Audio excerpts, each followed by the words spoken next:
අලුත් සතියක් ආරම්භ වෙන දවසක් අද.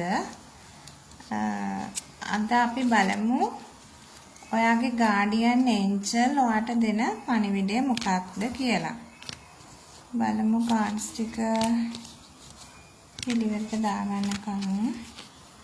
අලුත් සතියක් නිසා අලුත් පණිවිඩ ගොඩක් ලැබෙන්න නියමිතයි. ඔයාගේ ගාඩියන් ඒන්ජල් ඔයාට කියන්නේ මොනවද කියලා අපි බලමු.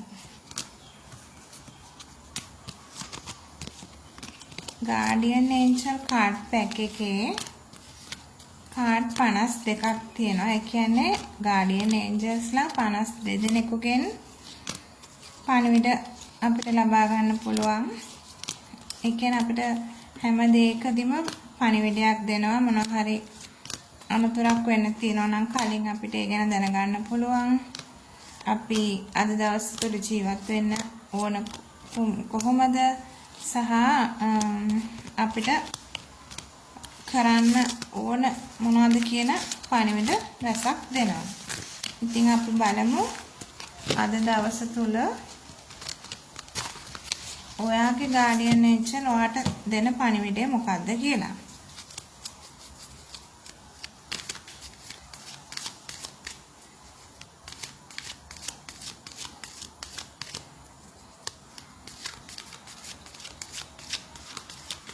හරි ලස්සන පණිවිඩ තියෙන්නේ අපිට.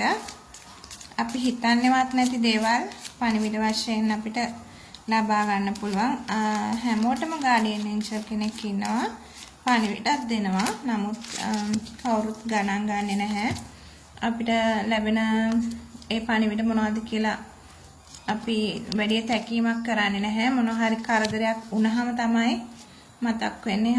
මට මේ වගේ පණිවිඩයක් ලැබුණා නේද, මම ඒක ගණන් ගත්තේ නෑ නේද කියන තැනට එන්නේ අපි. එතකොට බලමු අද දවස් තුල ඔයාගේ ගාඩියන් ඒන්ජල් ඔයාට දෙන පණිවිඩය මොකක්ද කියලා. මේ ගාඩියන් ඒන්ජල් සෙෂන් එක ඩිස් කරලා තියෙන්නේ ඔයාටමයි. හිම ප්‍රශ්න අහපු කීප දෙනෙක්ම හිටියා.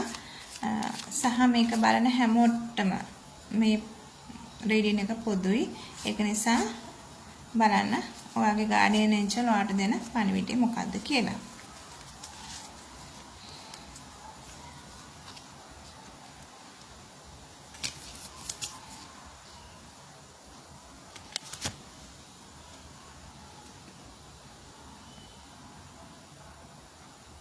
සුවපත් වීම.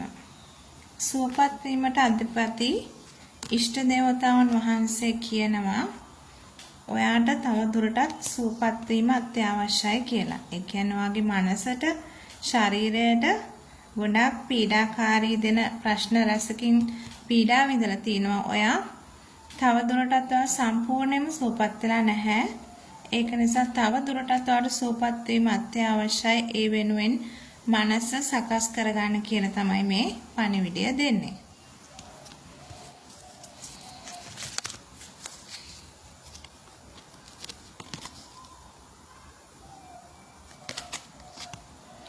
එකමුතු බව. එකමුතු බවට අධිපති ඉෂ්ට දේවතාවුන් වහන්සේ කියනවා තමන්ගේ පවුලේ සහ ආයතනයේ, තමන්ගේ ව්‍යාපාරික ස්ථානයේ ගනුදෙනුකරුවත් එක්ක හෝ පාසලේ, පන්තිවල, රැකියා ස්ථානයේ, පවුල් සංස්ථාව තුළ එකමුතු බව ආරක්ෂා කරගන්න කියලා. මොනම හරි දෙයකින් හිත රිදෙන වචනයක් කියවිලා එකමුතු බවට පළදු වෙන්න පුළුවන් කමක් තියෙනවා. ඒක නිසා හැම තිස්සෙම වචනයක් කියද්දි දෙපාරක් හිතන්න. මොකද එක වචනයක් කියලා ඒක එළියට ගියාට පස්සේ නැවත ඒක අපිට ආපහු හදාගන්න බෑ.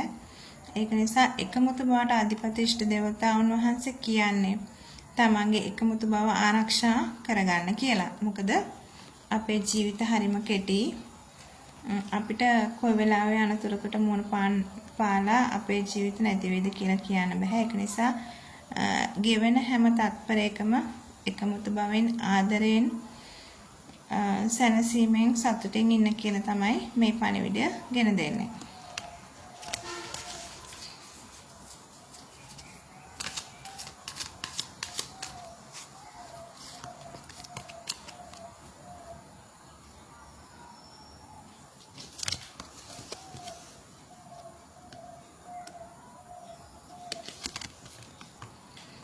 සේවය. සේවයට අධිපති ඉෂ්ට දේවතාවුන් වහන්සේ කියනවා ඔයාගේ රැකියාව, ඔයා කරන සේවය තවදුරටත් කැපවීමෙන් ආසාවෙන් කරගෙන යන්න කියලා. මොකද ඔයාගේ සේවය අත්‍යවශ්‍ය මොහොතක් තමයි මේ උදා වෙලා තියෙන්නේ. ඒ කියන්නේ ඔයාගේ සේවය හැල්ලුවට ලක් කරන්න එපා. ඔයා මොන තරාතිරමක හිටියත් ඔයාගේ සේවය අනිත් අයට අත්‍යවශ්‍ය වෙන මොහොතක්. ඒක නිසා කැපවීමෙන් උනන්දුවෙන් ආසාවෙන් ඒ සේවය කරන්න කියලා තමයි මේ උපදෙස් දෙන්නේ. සමහරව මොකද තමන්ගේ රාජකාරියට යන්නේ බැන තමන්ට පැවිලා තියෙන රාජකාරියට කරන්න කැමති නැහැ, අකමැති.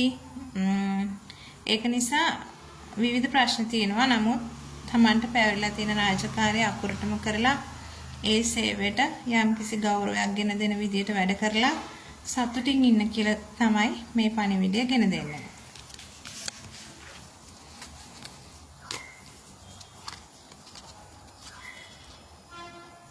දිශාව. දිශාවට අධිපති ඉෂ්ට දේවතාවුන් වහන්සේ කියනවා තමන් කරන වැඩේ හරියට කරන්න.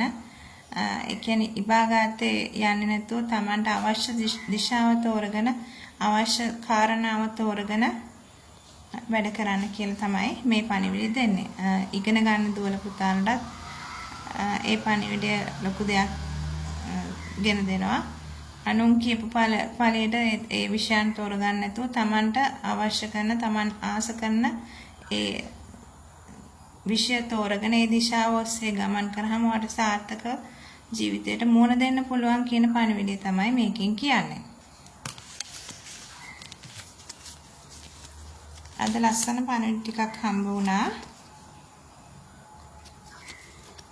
අලුත් ආරම්භය. අලුත් ආරම්භයට අධිපති ඉෂ්ට දේවතාවුන් වහන්සේ කියනවා ඔයාගේ ජීවිතයේ වෙනසක් වෙන්න කාලය ලං වෙලා තියෙන්නේ. ඒ වෙනස බාර ගන්න කියලා තමයි මේ පණිවිඩය. මොකද දැනට ඉන්න තත්ත්වයේ යම්කිසි වෙනසක් වෙනවා. ඒ වෙනස වෙන්න නම් ඒ දැනට තියෙන අයහපත් කාලය සහ ඒ තත්ත්වය අමතක කරලා ඒකට යන්න දීලා නව ජීවිතයක් බාර ගන්න සූදානම් වෙන්න කියලා තමයි මේ අද දවසේ දෙන පණිවිඩය.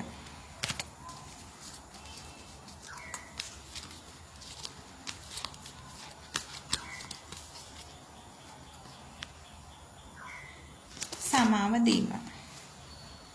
සමාව දීමට අධිපති ඉෂ්ට දේවතාවුන් වහන්සේ කියනවා සමාව දෙන්න. තවදුරටත් සමාව දෙන්න. තියෙන ප්‍රශ්න වලට ඒක හිතේ තියාගෙන තවදුරටත් ඉන්න එපා. මොකද එතකොට අපේ තියෙන ඇඟේ තියෙන ලේ ටිකක් පිච්චෙනවා කියලා කියනවා තරහ ගියාම. ඒක නිසා එහෙම තරහවල් හිතේ තියාගෙන ඉන්න එපා. සමාව දීලා අත්තරින කියලා තමයි මේ කියන්නේ. අත්තරින කියන්නේ ඒක අමතක කරන්න කියලා තමයි මේ කියන්නේ. හැම දෙයකටම සමාවට අධිපති ඉෂ්ට දේවතාවුන් වහන්සේ කියනවා සමාව දෙන්න, ඊට පස්සේ ඒක අමතක කරලා දාන්න කියලා. ඉතින් අද දවසේ ලස්සන පණිවිඩ රැසක් ඔයාට ගෙන දුන්නා. තවත් ඔයාලට පර්සනල් රීඩින් ගන්න අවශ්‍යය WhatsApp එකට මැසේජ් එකක් දාන්න. දැම්මහම ඔයාට පර්සනල් රීඩින් ලබා ගන්න පුළුවන්කම තියෙනවා. ඒ වගේම ඕනම ප්‍රශ්නයක් අහන්න ඒවට උත්තර දෙන්න පුළුවන්. මැසේජ් එකක් දාන්න. අභිෂේකව ෆලෝ කරලා තියාගන්න. නැත්නම් ඔයාට වැදගත් මැසේජස් මිස් වෙන්න පුළුවන්. එහෙමනම් හැමෝටම යහපත් දවස් ජීවිතයට උදා වේවා.